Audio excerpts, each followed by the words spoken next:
From the stage to the screen, Anderson Paak is one of one. Grammy winner, director, fashion risk taker, and certified trendsetter. He's carved out a lane all on his own, blending sounds, flipping styles, and keeping it fun every step of the way. Whether he's tearing it up with Silk Sonic or stepping out in a silk suit and loafers, Anderson doesn't chase the moment, he makes it. Today, we're talking about his latest music, his directorial debut, and how fatherhood, fashion, and reinvention are shaping this next chapter. And yes, we're getting into the Mariah Carey of it all, too. So let's get into it, baby. This is Keke Palmer. Season 2 of Baby, This is Keke Palmer is a wrap. And baby, what a ride. We're taking a little break to cook up what's next for season 3. And trust me, we've got some fire in the works and I cannot wait to share it with y'all soon. But first, a big thank you for watching, listening, sharing, and showing up every week. From Shelly and Alandria to Usher, Lizzo, and the one and only Mariah Carey. The incredible conversations, the laughs, the honesty, the moments. Every episode has been pure joy. And I hope you've loved them as much as I have. If you've missed a few, don't worry, this is your cue to catch up. Check out the episodes you might have missed on YouTube and make sure to follow our new Baby This is Keke Palmer Instagram and TikTok for updates and a few surprises while we're away. We'll be back in 2026 bigger, better, and bolder than ever. I love y'all so much. Stay tuned because baby, this is Keke Palmer and we're just getting started. Anderson Paak, welcome to Baby, This is Keke Palmer. It's an honor and a pleasure. You know, I always see you out and we always dancing and cutting up somewhere. So it's good to sit down and talk with you. It's amazing, and I'm so proud. Look at this. It's beautiful. Thank got you. Budget. Okay, come on, budget. It feels like it. You know what I'm saying? I'm seeing money, you know? Okay. So I'm so happy for you, and this is such a pleasure to be able to, sit down with you. I always see you having fun, and you're someone that I really look up to, and, so proud, and to see, how versatile you are, and smart, funny, and you've just been killing it for years. Oh my gosh. And so humble, and I don't know, I'm just really, it's a big honor and a big pleasure to be Anderson, here. it takes one to know one. Thank you. You do everything under the sun. You need to sit down and teach me how to play some of these instruments. Anything you want. Anything you want. So you did the pre-show pull-up questionnaire. I love doing this with my guests because it just, lets me get into the mind of you. So today I'm giving, you said superstar, period, with a side of sparkle. You feel me? And I'm mad because I was thinking to myself, should I wear this sparkly dress? I'm like, Anderson coming. I know he gonna come with the fashion. And I feel that you've upstaged me on my own I'm glad show. you didn't do it to yourself. Because I think you're perfect where you at. Thank I'm you, hotter thank than a you. Labubu. Oh you my feel gosh, me? the Labubu's done taken over. I'm telling you now. Child, and the hair, the bob is bobbing, stiff wear. Okay. You got your angles, right? And what's the ETA on that tequila? I love a drink. We do need a bar up in here. Just a little sip. Okay, today's mood in one word is yes, Lord, period. What's yes, Lord to you? Yes, Lord.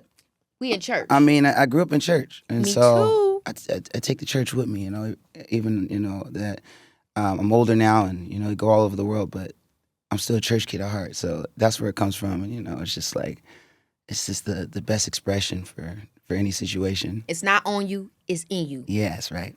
Okay, what did you listen to on the ride here? EW and F. Now put me on. What's EW and F? That's more commonly known as Earth, Wind, and Fire. Oh my gosh! Yes! You feel me? And we're Earth and Air right here because That's you're right. in Aquarius. In Virgo. In Virgo.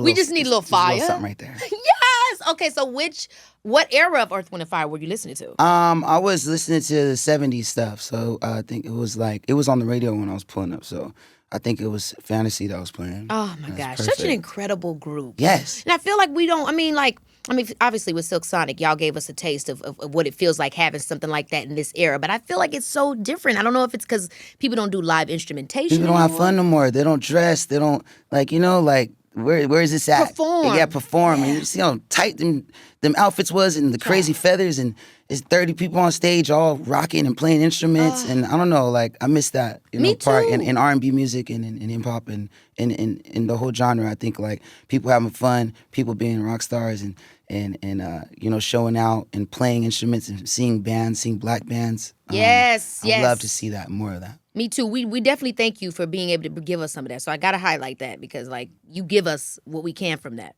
Okay, what's your zodiac sign? Obviously, I said Aquarius, but you don't know your moon and your rising. Or So do you? actually, I do. It's funny you should assume, but I actually do. I found out that I'm a 2 Capricorn and an Aquarius. Yeah, and I had no clue, and I'm like, That's wow. a very level, chilled person that has great direction. And I can't stand Capricorns usually, but I'm usually surrounded by a lot. And one of my best friends is a Capricorn, and I'm like, wow, that's amazing. Like, makes not a lot of sense at first, but now I think about it, I was like, okay, Capricorns is good with money. They're clean, I'm gonna say they're good with money, focused. very ambitious. Yeah. I definitely feel that you're that. Yes. So it actually does make a lot of sense. It does.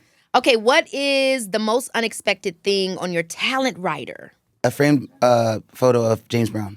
So you got to have that everywhere that you Anywhere go. I go, yeah. Now, what is it about you and James? He's kind of like my fairy godfather of soul. You know what I'm saying? He's right. He's looking over me. Yes! Watch out oh now, my Jack. gosh, James. I wonder what it would have been like to have an evening with James. That's right. He probably would have took us up and everywhere. We would have been at the club, Andy's. He would have had some cash on him.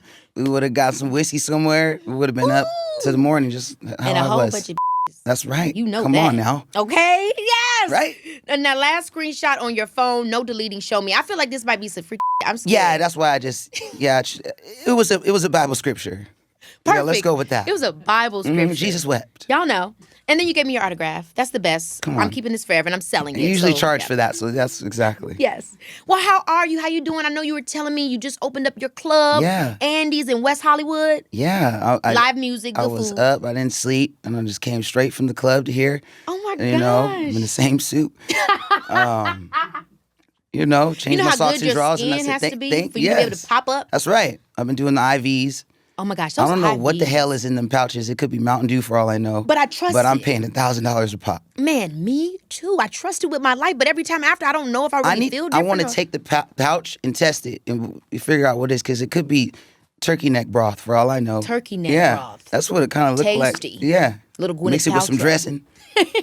Nah, I don't know what the hell's in there, but I'm trying to do everything I can. I'm getting old, pushing 40. Man, we do got to start thinking about our health. I'm definitely on that same tip. I Yeah. mean, and you've been everywhere. You've been doing a lot. I mean, you were on stage at BET Awards, touring for No Worries, your album, Why Lord, a new song with my girl Mariah.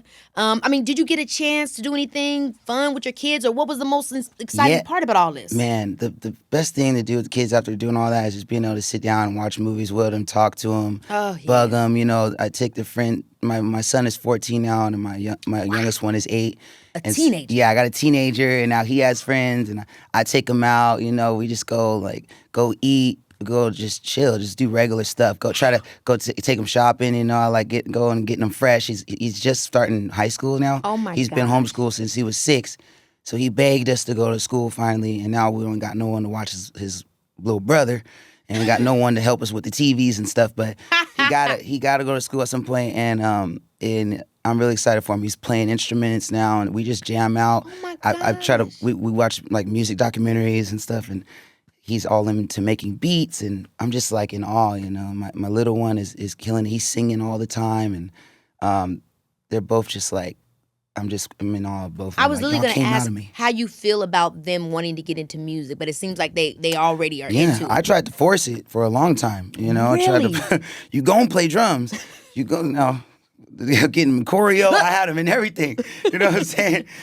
Study Keke now. I'm howling. And my oldest, when I was doing that, he kind of just backed off. Like he's like, oh, nah, I want to play baseball. I'm like, what? All these damn drum lessons and drum sets. I done got you all this stuff, and now you want to play baseball. So we're going to the baseball games. He's striking out, and we got to still be supportive. And then once I backed up off him, I started coming around, and he was just playing drums by himself. And then all of a sudden, he started playing guitar and bass and stuff that I can't even play. And I think you kind of just have to let them find their way. I love that, because I do want my son to be into entertainment, but I'm taking this note from you that maybe I should just act like it ain't nothing and see if he finds his way to it. That worked for me. Yeah. You know, I had to kind of just let him find it and just give him suggestions here and there. Now, you say he was homeschooled for 6 years. Yeah. I love hearing this because I think about this with my son a lot as well. I think part of it is me being like, I want him to be able to be with me. So obviously if he's homeschooled, we can be together more. But I mean, what made you ultimately decide that? We just couldn't wake up early. Like, none of us are morning people. And then I was always traveling. Yeah. And so they kept calling, like, he's showing up late. And, you know, and I was like, let's just keep him here with us and figure it out.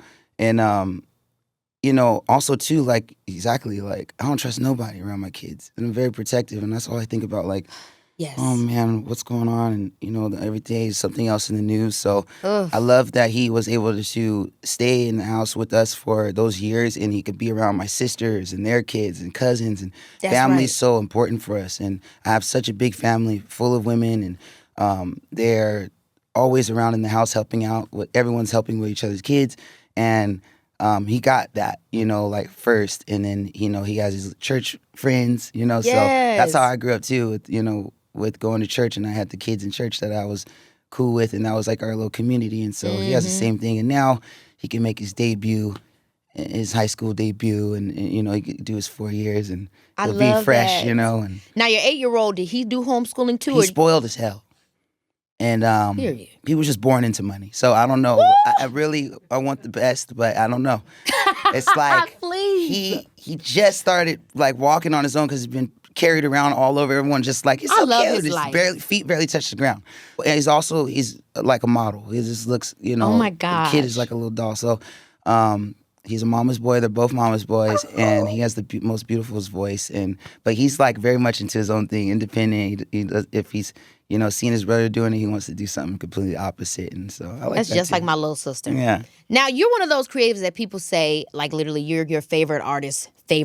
How does that impact your creativity? Or does it ever feel like pressure knowing that people look to you, even everybody's favorites looking to you? I think it's I'm humbled, and it's awesome to hear that, because when I was coming up, that's really all I cared about, was like the respect of people that I looked up to, and I was always thinking like, okay, like I'm inspired by them, but how can I do this different, do it my own way?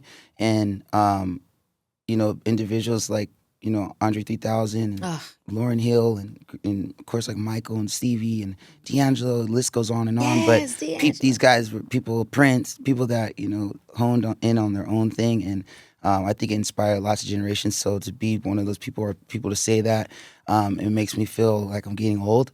But also, I'm very happy that I'm able to be within this industry this long, where I'm seeing now, like the effect that someone like me that wanted to push playing an instrument, and it wasn't always so like, wasn't a thing Trendy. that it was trendy, or people kind of almost were confused, like, what are you doing? Like, especially in R&B, if you weren't Chris Brown, or if you weren't like That's right. D'Angelo, or like, they didn't really know what to do. And so I'm coming in playing drums, and I want to look different, and just being me, and being an individual, and that wasn't always like the most trendiest thing and popular thing, and to see that now people have come around to that, and that void, has been filled now with other people that are coming and playing. I think it's awesome, and I'm humbled. Yeah, and I think it's the consistency of seeing you be able to do that and take up space in these ways, especially when we talk about R&B and the expectations people have for black men and what Yeah. it should look like. So, I mean, that consistency over time, I think people start to realize, like, no, he's not that. He's not this. Right. He's Anderson Paak. Yeah. Was there a moment for you that you felt like you saw that? Or even now, is it still something that you're like, okay, I don't know? Or Yeah, I mean, I was always trying to do that, even when I had nothing. Like, I was always I wasn't concerned about like trying to fit in or anything like that. I always wanted to have my own individual swag, and like do something that different people didn't have. If I couldn't afford it, I was trying to go to the thrift store and like, okay, I can afford this. This is gonna be my swag for the whole year. I'm gonna just be in this denim jacket and doing this, and I would try to do something that would keep it like, oh, that's only him. And so, and I'm coming up in LA, and everybody does something, and everyone's talented, or maybe they don't have talent, but sometimes people just got more style, or more That's right. drive, more hustle. So you're always doing stuff to be like, stand out in this like endless sea of like artists and managers and all these people, and you want just people to be like, oh no, I remember him, like, Yes. that's that boy. Came through with the bob and the boots, and you know what I'm saying? And yes, something that's original. no, it's just like just having fun. And so I think, when by the time I got signed to Dr. Dre, like this is 2015. 15? Yeah, 15. I had really wasn't thinking about getting signed anymore. I kind of thought that I had missed that boat. I was in my 30 or something, and I was like, that's not happening. So instead of me trying to chase that, I'm just gonna really try to hone in on being, something so unique, something so like undeniable. That's me that I can do that. Everyone's gonna be able to like see that, and I'll be able to garner my own fan base without a label and stuff like that. And when I got into Dre, I was so confident in what I could do that I think that he really respected that and loved that. And I wasn't someone that came in and was like, okay, I'm gonna write for you and just try to fit in or do something that you can do. I'm someone that's gonna do Anderson Paak and what I can do, and I think he loved that. And that's when I really felt like, oh wow, like this is paying off now. Yeah, and somebody's seeing me, and it's like one of the main people that to be seen by. Yeah. Tell me about how y'all met in that relationship and what you kind of learned from him, through working with him. Man, the biggest thing I learned was, just take up every opportunity like it's your, like it could be your last one. And because I didn't think I was gonna meet him. I almost didn't do the session because I came up writing in LA, and everyone was like, every once a week you always get a call about Detox or writing for Dre and doing all that stuff. And he became like a mythical creature at one point. I didn't think I was gonna meet him or anything. I was like, yeah, he ain't going. That ain't never happening, Right. So when I got LA the is call, like that. Dre's like, my manager's like, at the time, my manager was like, yo, come to the studio and work on Dre's album. I'm like, sure, I'm working on my album, and they begged me to go, and then I went begrudgingly, and I walked in. The first two people I see are Dre and DOC. And I'm like, oh wow, this is really happening. And so I walk in, and I go in the studio. I meet Dre. He's really cool. I go in the studio. I meet these two writers, Mez and JT, and they're working on a Dre album, and they loved my song Suede. I had a song called Suede at the time. Smooth in the mother, suede on the inside. Them vocals? Yeah, you feel me? I'm still waiting on that tequila, but I don't. So I walk in, everybody going crazy. I got a little hot song at the time, and it was this before like had anything on like Spotify really or anything like that. I mean, I had one project, but that song was really bubbling like within like Bandcamp and the SoundCloud world and all this stuff with my boy Knowledge, and we had a group called No Worries, and that song was going around, and those writers loved it, and they played it for Dre, and Dre played it like 3 times in a row, and after that he just kept inviting me to the studio, and then all of a sudden he dropped an album, and I was all over it. And I mean, that Compton album was huge, and I think obviously people were loving you before then, but this was like a huge moment. How did your career, you feel, change after that? How soon did you see? I started getting a lot of family members I didn't know and never heard of, and getting different calls. Come on, family out the woodwork. We miss you. We need, a lot of Apple Pay requests and stuff like that, Venmos and stuff. Come on. And I changed my number with the quickness, and I got a few things, TSA pre-check, Okay. I wasn't playing around now. I'm stepping things up. I got my first, foreign. Hey. I was dipping in the Beamer at the time, the one with the doors go up. I had to do that. I had to do that on him. And then, I was just like, Mama, where you want to live, Hopefully somewhere cheap. And she said Atlanta. I was like, thank God. Cheap. No. Yeah, go get two of them. At the time, this 20, yeah, we can go crazy. Woo. Go ahead, get 2 of them things. Yeah, and it was just like, everything was like moving fast. And what the crazy part is, Dre put out an album, and no one thought he was going to put out an album. And he actually put it out, and then had me all over it, and it was a surprise album. And then everyone was like, what you gonna do now? And so I had to do something. My next move had to be the best move. Okay. And I was working on my project at the time, so now everybody was coming and wanted to work, so it was cool. I had a little more leverage, and I could put together. I was already putting together a project, but I could finish it now, and with the people that I really wanted to do songs with, like Ninth Wonder and Madlib and High Tech, and getting some cool features like from Schoolboy Q and everybody that was a part of that Malibu album. It was like very pivotal for us, and I wasn't signed. Dre hadn't signed me yet, and so everybody wanted to sign me all of a sudden. I couldn't buy a deal before that, and then everyone was like, "Let's talk." Isn't it so funny how the industry does like that? Sometimes they just don't know until somebody tells them that it's something, and I hate that about it. You know what I mean? But it is dope when you can find a collaborative partner that you rock with, and you can just stick with that. You got to stick with it as an artist. You just got to trust your gut, and like all those people, like everyone swears they know, they don't know. And the only one that knows really is you as the artist, That's why you can't let anybody, deter your focus. And so I was glad that I was able to finish that and then eventually sign to Dre. Like, if I'm signing with anybody, it's going to be with the big homie. And it was a whirlwind. I was doing tours all over the world, and that was the first time I got to see, like, after that, people were like waiting out big lines for the shows, and we're going overseas, and we had a tour bus, That experience. Yeah, it was cool. I mean, you've worked with so many artists: Mac Miller, Gwen Stefani, Lotto, Raven Lenae, obviously Dr. Dre, Bruno Mars. I mean, the list goes Paul on. McCartney, The Game. Woo! I love. Come on now. I mean, what makes the perfect collaboration? Because all these people are different. You know, Right. how do you know the vibe is right? Because obviously genre, it don't matter the genre. Right. Baby, this is Keke Palmer, yeah. I just had the most incredible time in Chicago, and I cannot stop thinking about it. I just hosted my debut Airbnb original experience, and honey, it was absolutely everything. Let me set the scene. One amazing Chicago kitchen, me and my pops bringing the energy, the coolest people ever, and a local chef who was straight fire. Okay, we weren't just cooking. We were creating magic, making memories, and filling that space with so much laughter and love. This wasn't your average cooking class, okay? We walked in as strangers with recipes and walked out as friends with stories. Dad had the whole room dying with his play-by-play commentary. And watching cooking newbies turn into kitchen pros, absolutely priceless. The food was restaurant level amazing, but what really got me was seeing confidence bloom and watching instant friendships form over every shared bite.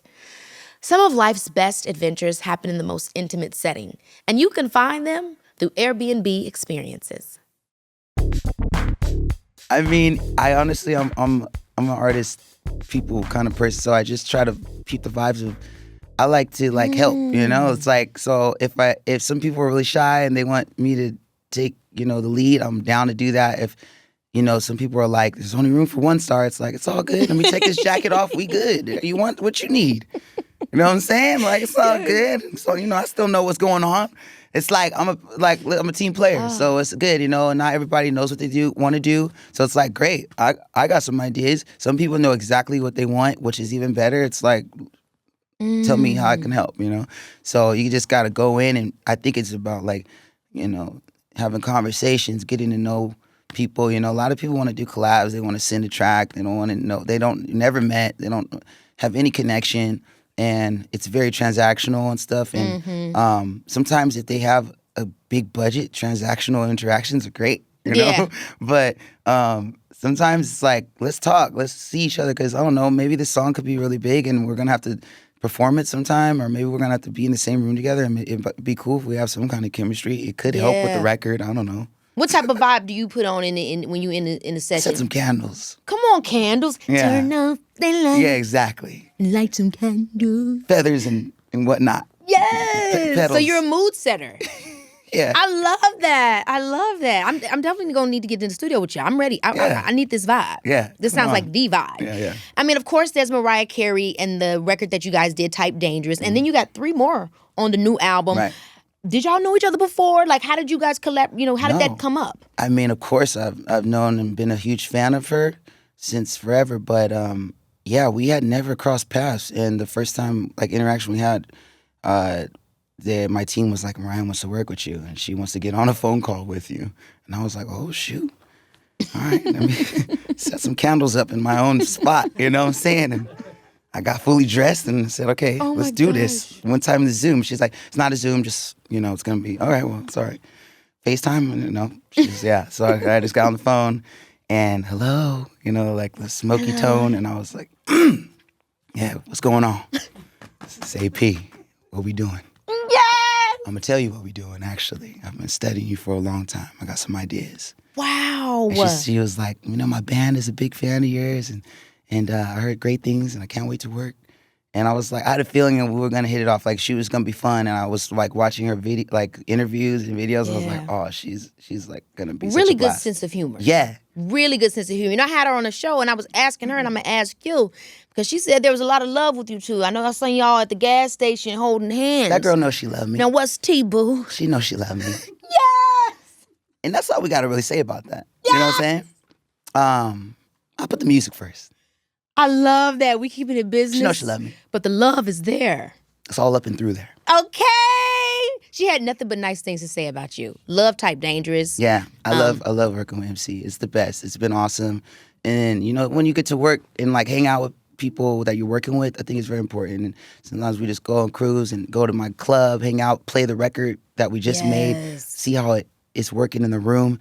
This is just the greatest times. And making that record was awesome. She's such an amazing writer, such an amazing producer, comes in with ideas, and just like so many jokes, so much fun. And I can only imagine seeing her in her writing process. That's so incredible. I mean, some of my favorite records, I'm wondering to myself, how did she even fit these words in there? Like in Breakdown, she say some where you like, how did you even sing that and make that happen? It's insane. So I imagine that was a really dope experience. Yeah, I love it. Now, in an interview that you did with Hypebeast, you talked about reinvention as a way to learn it all instead of know it all. And I'm curious about that. Like, what do you feel there's more for you to learn? Like, how does reinvention look for you in real time? Yeah, I think there's always stuff for you to learn. I think that's the key. It's like sometimes I don't have the words. Or sometimes like I want to write some great stuff, but I'm not tapped in like enough, and sometimes you could force it and push it, but I don't know, like sometimes it's not fun for me anymore to be in a studio with no windows and like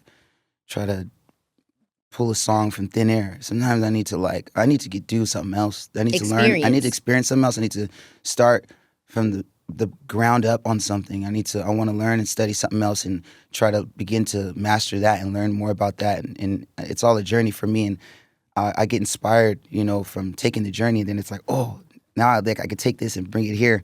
So I've been getting into DJing.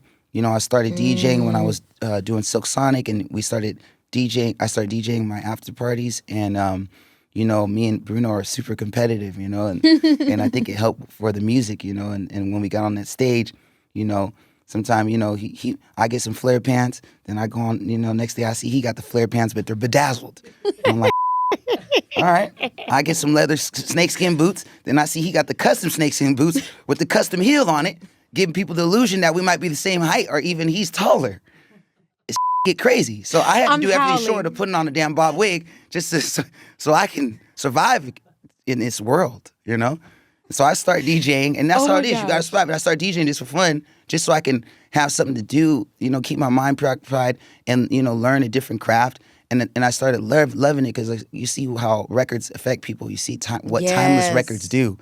All over the world, these records work.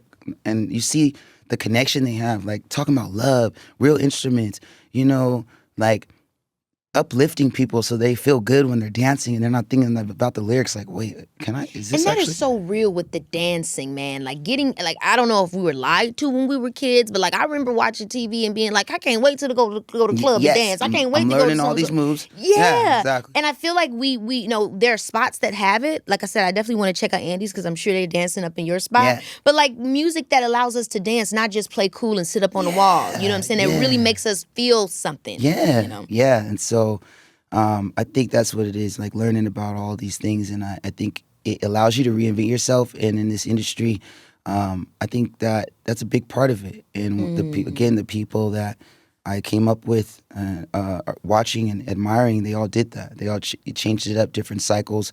Things get boring and want to switch it up. Yeah. Now I'm going by this moniker. Now I'm doing this. And as artists, we have that freedom.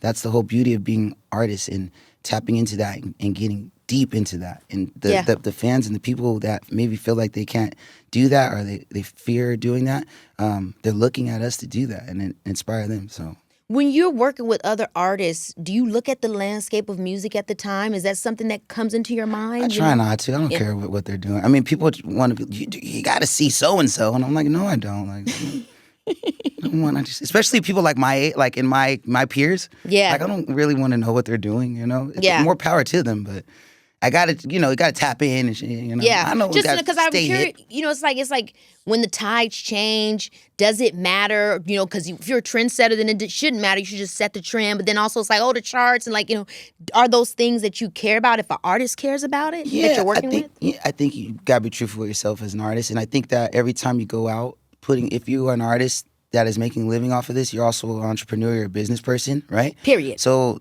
you have to consider things, what the climate, what's going on. Where do you want to take your company? Where do you want to take your business as an entrepreneur? Where do you want to go with it? And how are you going to evolve?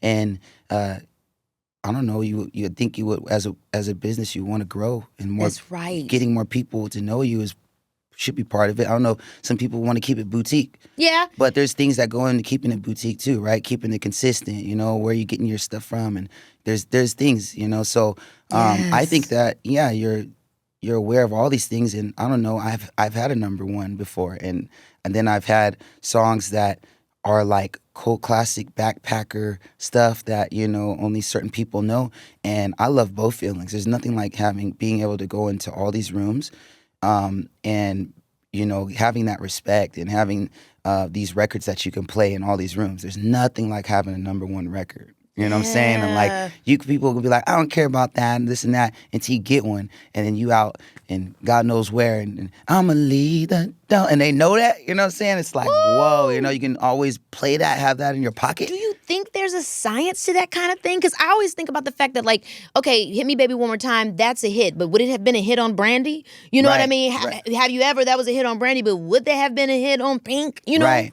I think there's no getting around work ethic and hard work. And I think that you can argue there's a science, like Michael Jordan got tons of rings, and Kobe and Michael Jackson did it multiple times. Beyonce, like Bruno, I think that some people tap into a work ethic and they know what it takes to make something hit for themselves. So, and also, again, the artists themselves, maybe that's really what they want as artists. They don't want to make a song that no one knows. They want to make huge songs, and that's really what they want to do. So they do everything they can in order to do that, to train and make that happen. They put out the song. Maybe the song is not a hit right away, but they know maybe if we perform this everywhere and we sell it in a way that people know how to dance to or know how it's supposed to look, maybe it can start to climb, and then the labels get involved and blah blah blah, and then the visuals hit, and then things happen. Some people, it's just right away, they know how to and some people, they get lucky and they just make a hit. They don't know how to do that again, but that happened, and that was a moment. They always have that, and some people make the biggest hits like that. So I think that, there could be a science, but I think that it's about the artist, and if they want to do that again, if they get into the muscle memory of knowing how to do that again, because I think that's a beautiful thing. It's something that's under appreciated, that the people that actually can do it again. People think it's easy, and some people think you sell out or something, and they're doing something cheesy, but it's very hard to do it multiple times and keep it. It is, and and I'm curious if if there's a click that happens, right? If you feel when you hear a record, because I know people a lot of times will talk about Rihanna, they be like, she knows a hit. Right. They're like, I've been in the studio with her, she knows a hit when she hears it. Do you know a hit when you hear it? There's certain things, I don't know, sometimes I get goosebumps when I hear certain things, and I'm like, oh, you get that feeling, and you start seeing visuals and stuff. Wow. That's like, I don't know what that equates to, if it's going to be number one, but it feels like, sure. Okay, I can do this. I want to have this. I want to perform this. I believe in this. So I think that people are going to believe in it too. And I think that's a major part of it, being tapped in and feeling it, like, does this feel right? Like, and when it doesn't feel right, I can probably tell you that. But I can tell you it, with some songs that I thought. Sometimes that's enough to know what it shouldn't be. Yeah. And sometimes you think it's going to be a hit, and everyone's gassing it up, and the label, everyone. And then you start doing the $1 million music video for it, and you're like, I hate this song, They're like, you ready to do that, Keke? Everybody's... I've been there. Yeah, it's the worst. And you're just like, I don't want to ever hear this this song. And it's even crazier again. when you don't, which we've heard many times, when an artist doesn't like a song and it actually is the hit that everybody said it was. Totally. And then you got to do it for the rest of your life. I think probably that's how I would know, because it's usually a song I hate or I don't even want to play, and they're like, why didn't you put this? This is out. Or I put it out and it blows up and I have no clue. I got a song on the top 10 right now that I had for myself and wrote for myself that I kept damn near 10 years ago. And I just was like, you know what, my boy, shout out to DJ Dahi. We wrote this song together right after the Dre thing, and it sat for years. And God bless Dahi. He said, dude, this song is just sitting here. I think it's a hit. Can I give it to my artist I'm working with, Raven Lene? And I said, well, do that. Go ahead. You know what I'm saying? I done forgot about the song. It's great. Raven got a hold of that song. She added a bridge to it. Next thing you know, I'm in Zara somewhere trying to get some pants for my son, and the song is playing. Then I go to food court, then we go to sushi, and the song playing again. I'm like, hold up, this is my song, ain't it?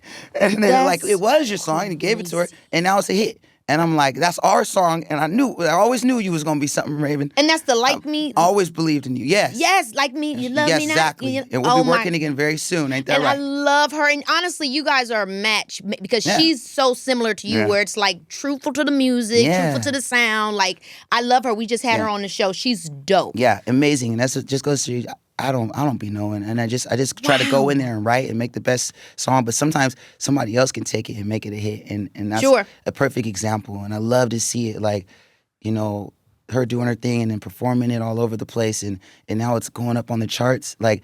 And I don't have very many songs that I was a part of that have really cracked that, you know. So to see that do it, it's like shout out to Dice, shout out to Raven. I love it. I love that. Congrats to them. Now, your music has so many different feelings in it. From, like you say, you grew up in the church. We got gospel, we got soul, we got funk, R&B, hip hop. How do you? Because I'm sure a lot of people are like, I like everything. This is so big for us. You're going to see. I like everything, but how do you actually blend the everything that you like? Right. I think I'm having just so much fun now. Like, at this point, I'm just, there's no one in there in no suit being like, you gotta do this, you gotta hit that number one, and with the TikTok views are low, you better blah, blah. Like, I'm just doing me. And like, now people are hitting me up and they are like, hey, can you produce something? You wanna write something? You wanna just, they love you, they love what you do. And I go with the flow. And then when I'm producing, I'm having so much fun. I wanna make something now that is exciting to me, and when I'm thinking about the listener, I want to take them on a journey. I want them to have fun, and a lot of my music has always had like humor and you know, romance and satire, and there's a bit of pain in there too, you know. But it's all about what the song needs, and it's try to service the song as best as I can. But I love to do these things now where they have breakdowns and intros and. You know, going back to Earth, Wind & Fire, there's these big moments where they just might break down and it might be just vocals. And everyone knows it. And then, body-ya, you know, like, and then they go back to the beat and stuff like that. You know, people are doing it, but I feel like, you know, really leaning into that now is so much fun. And as I DJ and I'm seeing, people are ready for that. They're so tired of, like, the same little thing. And it's like, if you can just do something different and switch it up and have fun, like, that's what I want to do. And that's what I think it is about blending all these different things. Like, I don't know, now I want to do some rock stuff, you know? And I want to, like, take it there, and with rock music, you can have these breakdowns and just break it down with drums, and you can take it up. And I'm thinking about the arenas and everything. And then I want to do some trap. You know. Yeah, I love the having fun. Having fun and just giving a feeling, putting the joy back in it, where it's not always chasing something. You did a record that I really love with one of my really good girlfriends, Jane Hancock. Yeah. And I love the video y'all did too. Yes. It's so fire. Yes. Shout out to Jane, and shout out to Crystal Miles and Snoop Dogg. Shout out Snoop always. Yeah, that's Unc. And Jane is just such another one that is such a joy to be in the studio with, who can gospel roots, who can really sing, who can really rap, who's got a production ear, and we're trying stuff. And you know, to go back to touch on like how we're blending all these things. Shout out to my new production team. We're called NWI Instruments. Oh, and, fire! J-Mo and J Pounds, and we have been killing stuff. Shout out to even Daniel Moore. We've been having a blast, like making these records for artists like Jane and for Mariah, and you know, we're working on more stuff, and we're just like, let's do it. You know, people that are not scared of, you know, people coming in there with the live instruments, because that's what helps you be able to blend stuff. We really play, so you know what I'm saying? Yes, I'm making my way over to with instruments. Right. Come on, girl. It's your girl Keke. Yeah, and we're doing discounted rates and all that right now, so this would be a good time to do it. Okay, so from each of your albums, let's look back. We got Venice, Malibu, Oxnard, Ventura. I mean, Wide Law. Do you see a personal timeline with your music? Like, are you telling a story or just capturing a feeling? That's so good. Baby, this is Keke Palmer, yeah. I used to just go in and just try to create the best music I could, and then I keep a lot of music for a while, and then I usually let the cream rise. And these ones still sound good. I still love it. I play stuff for a lot, do a lot of crowd testing. Oh, I love that. It's like comedians with stand-up. Yeah, I play stuff and I see what songs usually get the same reaction. I know, okay, let's put those away. These songs are special, you know. How Motown of you. Yeah, that's it. Yeah, exactly. And I love how they did that. And so, And then, and I make stuff, and then it comes out, and then I hardly listen to it. But then when we're coming towards the time to sequence, because I'm very much an album person, and sequencing, and Yes. it's very important, and taking care of the fans and not just having songs just like, I'm still thinking that someone out there in the world is gonna listen to the album from top to bottom, and not, And so I look back, like my last project, and I'm like, oh wow, I was actually hurt. I was going through some heartbreak. It's you don't really think about it in the time, but then when you're in mastering, you listen to these records, like, oh, I was like, wow, like this is my therapy. And even though people sometimes they think it's it's can come off lighthearted, and sometimes you have to laugh in order not to cry. And in that with that group, no worries. It's also my partner in the group is a producer, and he's going through stuff, and I'm channeling what he's going through, and I'm putting it into song. And so everybody's going through that kind of therapy with this album. And I've seen that, oh wow, there are songs about heartbreak, and there are songs about having to look at myself in the mirror and deal with my own demons and stuff like that. And I'm glad I was able to put a collection of those songs. And sometimes it's not party time, sometimes it's like, hey, this is something that is just where I'm at now. And so, to go back to it's like this is a like a Polaroid of where I'm at right now, Yeah. My good friend Taylor Parks, we just did my last project, and that's one of the main things she said, like, with the album, it's always like, this is the moment in time in my life that I captured. And I think it's really interesting when you go back and you listen to your old stuff. I'm not sure if you really sit with your own music, but when you listen back from years ago, you're like, oh damn, this is cool. That was me. It's gonna be incredible, like pleading my case to my kids that I was cool. Like I had my club. I had, you see the different fits. The wigs was on point. Me and Keke. Okay. We was doing records with Mariah. We was doing records with Jane. Doing our the thing. Cars. Yeah, we was doing it. Now you have a crazy cool tattoo, and I'm so curious as to why you did. Like, I just want to know the story behind this. Where you said, "When I'm gone, please don't release any posthumous albums or songs with my name attached. Those were just demos and never intended to be heard by the public." It's giving Get Out. Like, whoever finds this body, don't take my organs. I don't know where I may end up. Literally. And please don't tell them what was clutched in my hands at the time. If you see me, just let. Don't wake me, I'm dreaming. Like, what made you get... one just clutching to a Labubu and just a shot of whiskey. The boy went out like a champ. And the contract on my... Okay. Please don't put those songs out. Literally. I was just working some stuff out. I got a whole little capsule. I'm gonna set some stuff aside where y'all can release, a little deluxe and all that. Okay. Break in case of emergency, but please don't get egregious. Don't start dipping into the voice notes. And getting Diplo to remix it and K-Tronada to remix. Gosh. And then they're going to pull out the AI. Now Exactly. you're a hologram. Now we don't even need, whatever. We don't need his consent.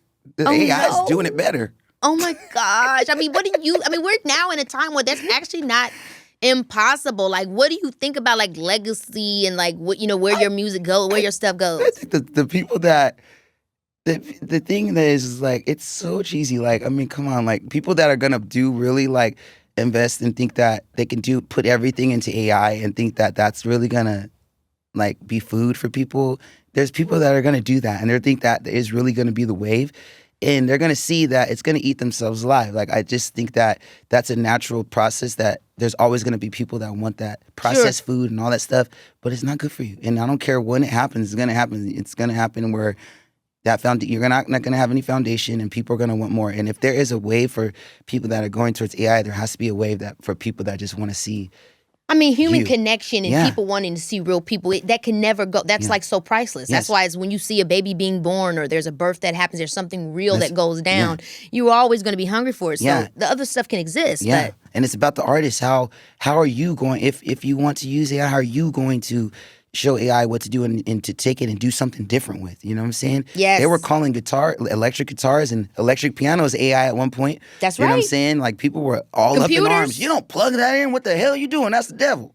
Like, so it's true. just an amp, like whatever, like, but people were up in arms about that, and then, so true. everybody's going to have a different take and all this stuff. But as an artist, that's why as an artist, I think that is important still to have something that you can just do, like with that you don't have to plug in, that you don't need anything to, you don't need Wi-Fi to capture people's attention and keep them captivated as an artist. I think that is important. At the end of the day, like, okay, I'm gonna just get my ass on some drums if I can't do this and that, and I can still do something with my hands, and I can still do something if I didn't have to plug it in and stuff like that. So I think it's very important because there's still gonna be a huge void for that, even if it's somebody just wants to go check out a play, to see someone really just like act on stage, and it's a living, breathing thing. I think there's going to be a big movement for that. Those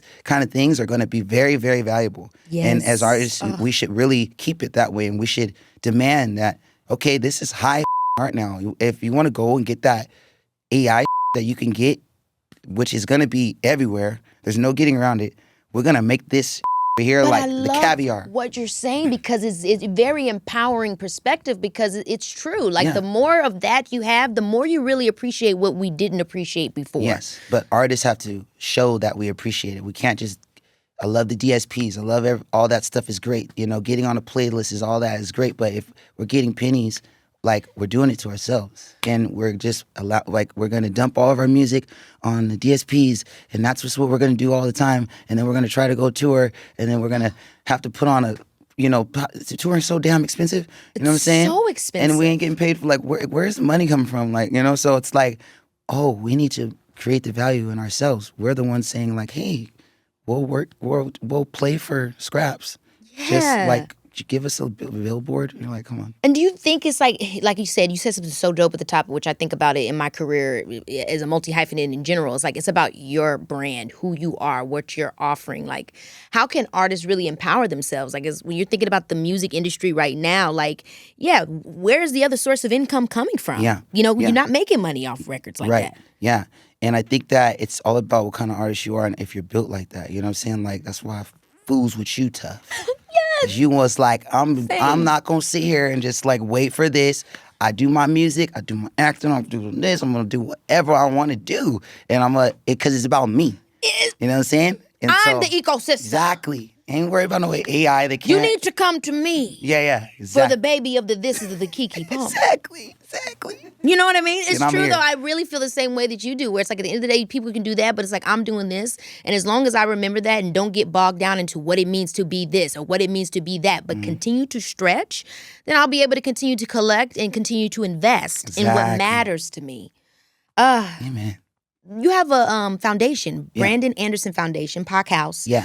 I mean, what led you to start that? Like, where was the source of that coming from? I know you grew up in Oxnard. Yes. Yeah. I was exposed to music in Oxnard and Ventura County, where I grew up, at like very early age. Mm-hmm. And I truly believe that without being exposed to that, I don't know, I could have been exposed to something else that influenced me in an early age or influenced by a lot.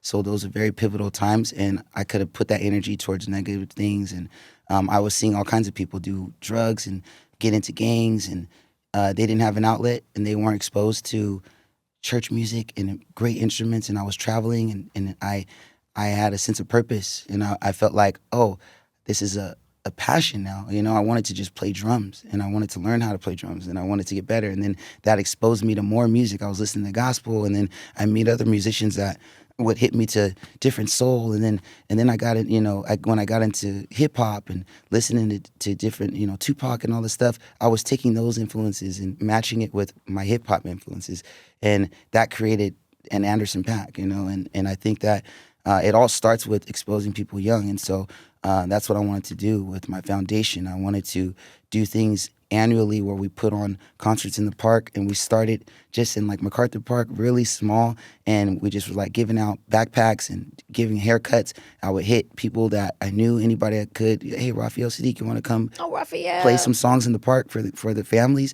We sign families up if you make in a certain amount, like underserved families who never even seen shows usually, and work their asses off just to make ends meet, and now they can go to the park down the street and go see Raphael Sadiq, Janae Aiko. I mean, every year we've had incredible people come up. Last year we had the Isley Brothers, and this year, man, we got some incredible things. But I want to, that's what we started. We're going to put on an annual Paak House in the Park, and it'll be free. for the families, and we're going to ask artists if they can donate their time and perform for families that might not ever get to see them. And it became like a hood Coachella. And, you know, we do it every year, and it got bigger and bigger. And now and then I took it to my hometown, and now we're doing it at Channel Islands University. And it went from like, you know, hundreds of people to now tens of thousands of people that are showing up. And the foundation, we collab with, you know, all kinds of different foundations. So we're super down to collab. I know you probably have one as well. So yes, KTV need to do something. I wanted to actually ask you while the cameras are on if you would join. We would love you to join. I would love to join. That's a confirmation. Oh and my gosh, I would love to join. I'm honored. He said that's a confirmation. You heard it here first, y'all. I love that. And it's incredible, I have to say, because as we see more, we're in such crazy times, they keep taking more access away from kids to have a source of inspiration, of expression, to know how to, you know, just be inspired. Yes. So it's really incredible what you're doing, because that's what they deserve to see. And they don't have access. How can they get to it? You know what I mean? So absolutely. God bless you for that. Thank you. I also want to talk about K-Pops, your directorial debut. Y'all. You did a movie. It premiered, what was it, Toronto Film Festival? Yeah, it premiered at Toronto Film Fest, and then it was at Tribeca. It was at the Red Sea. Yeah. Oh my! And your son is in it with you too. My son, it stars my son. Let's talk about K-Pops. It's about blending of cultures. Blending of cultures. It's a family comedy. It's really a father and son movie. You know, it's about, you know, just like the bond that you can have with your kid. And I started working on the film during COVID, being in the house. Touring was shut down, and I was in the house with my son, and I was like, what do you want to do? I want to be a YouTuber. I was like, Jesus Christ. The YouTube, that's crazy. Like, it became a thing where it's like, I want to be a YouTuber. For so long, yes. And then I was like, okay, let's be a YouTuber. What are we doing? You have 15 followers. What is happening? We got to start small. Do you know who your dad is? Yeah. And so this is embarrassing for me.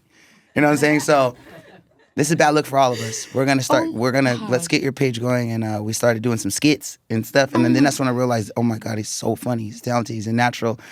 Let's do a movie. He inspired me to write a script, and my whole house at the time was obsessed with K-pop.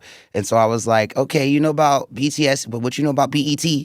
And boy, you need to know me better. You know what I'm saying? You are as black as well. And so I was always driving that. And so I was like, oh, this could be a funny thing, you know, because you know, my mom was always like, you know, make sure he know about his culture too. And so so I wanted to do something where it was like, what if I didn't know I had a son that grew up in Korea and could be the next K-pop star? And I was like a washed-up musician, and that, you know, was out of touch with his, you know, Korean heritage, and I could, you know, give him insight on his black culture, and then he can show me about, you know, the Korean culture, and I can show him that, you know, there's nothing new under the sun, and a lot of this is influenced by groups like Earth, Wind & Fire and Jackson 5. Like, these are original boy bands in a sense, you know? So it's about all these things, and we have incredible cast. You know, shout out to my cast. I mean, the movie is just, it's so much fun, and, you know, Earth, Wind & Fire is actually in the movie. And, or Kirk Franklin. We have a lot of different people, and it was such a pleasure to be able to do it with my son and bond with him and make a movie and direct it, co-write it, and I can't wait for the world to see it. It'll be out in theaters in January. Oh my gosh, I can't wait to check it out with my baby boy. Because the K-pop Demon Hunter movie that's out now got everybody shook up. I need him to see the K-pop. That's what I'm saying. Yeah. Okay, because so we're just gonna slide right in there. Come on now. Yeah. Anderson, you literally do every single thing. I'm so happy that you came on the show. And I'm not letting you go just yet. We got to play a game.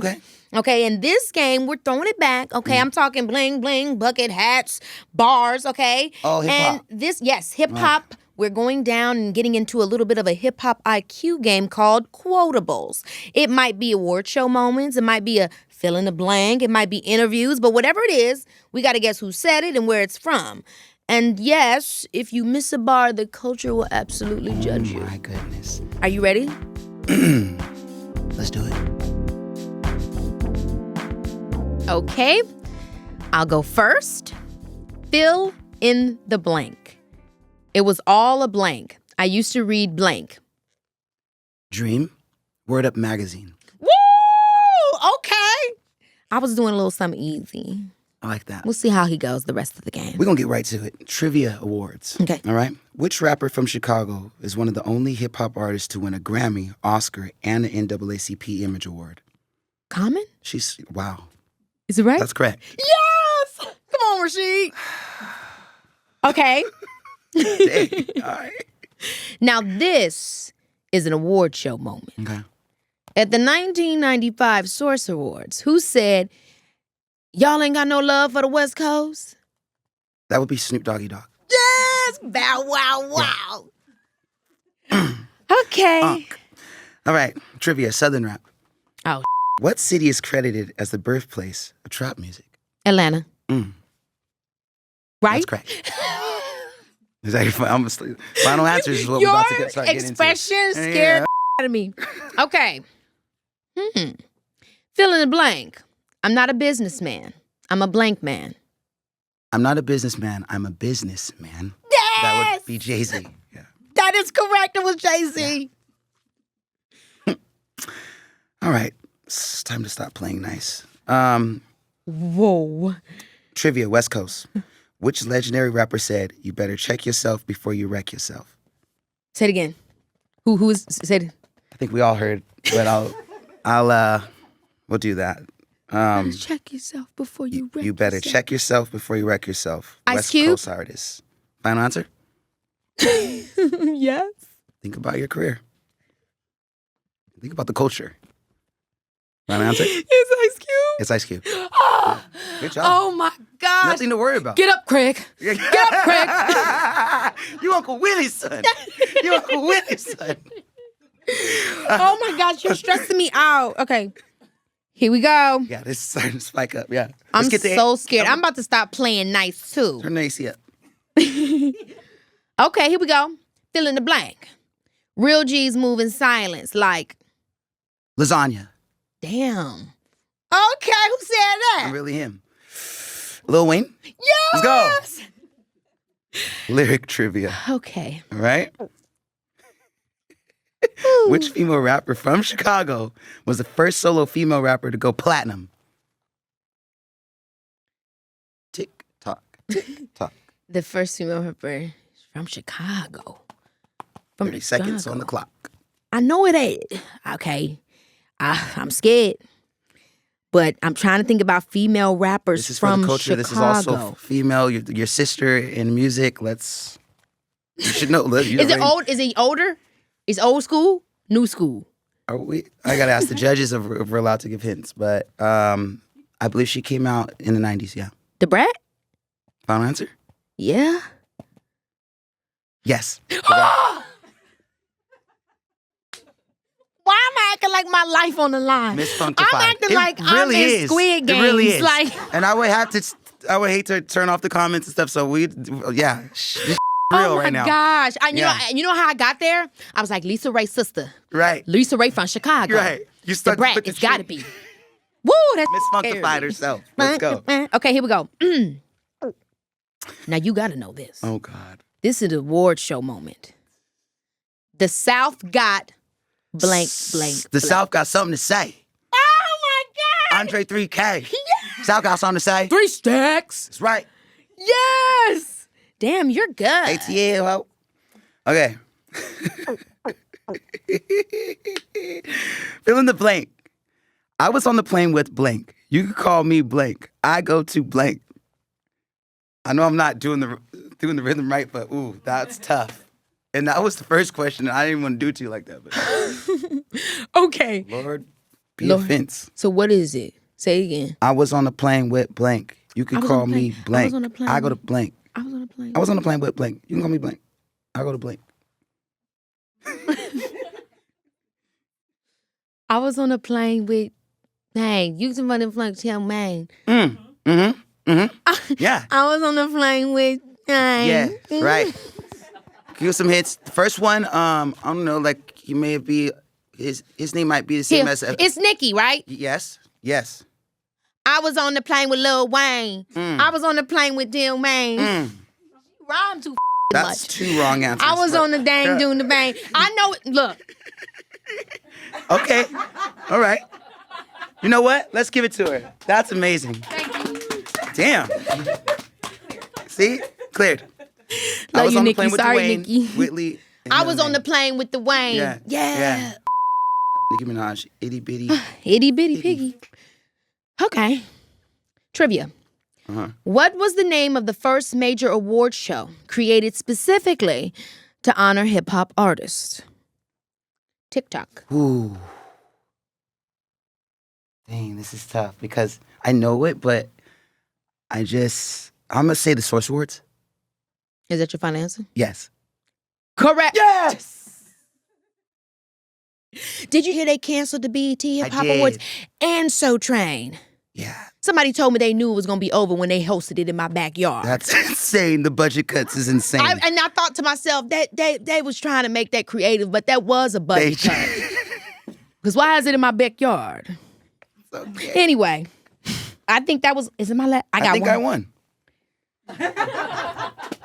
Quiet as kept. You know go what? ahead. The guest this is bonus always round. wins. Thank you. That's why I love this show. Woo! You're the best, Anderson You Paak. are. Thank you so much. I can't wait to check out Andy's. Love you. I love you. Anderson Paak isn't interested in staying still. He moves like an artist who's done a lot, but still has more to say, more to build, and more joy to squeeze out of the process. Whether it's a tour, a film, a label, or a fit, you can just tell when someone's having fun with their story. Reinvention isn't about changing who you are, it's about choosing how you show up. Because the truth is, we all carry a brand into every room we enter. The question is, are you owning it, or are you letting someone else define it? Until next time, baby, this is Keke Palmer. Baby, this is Keke.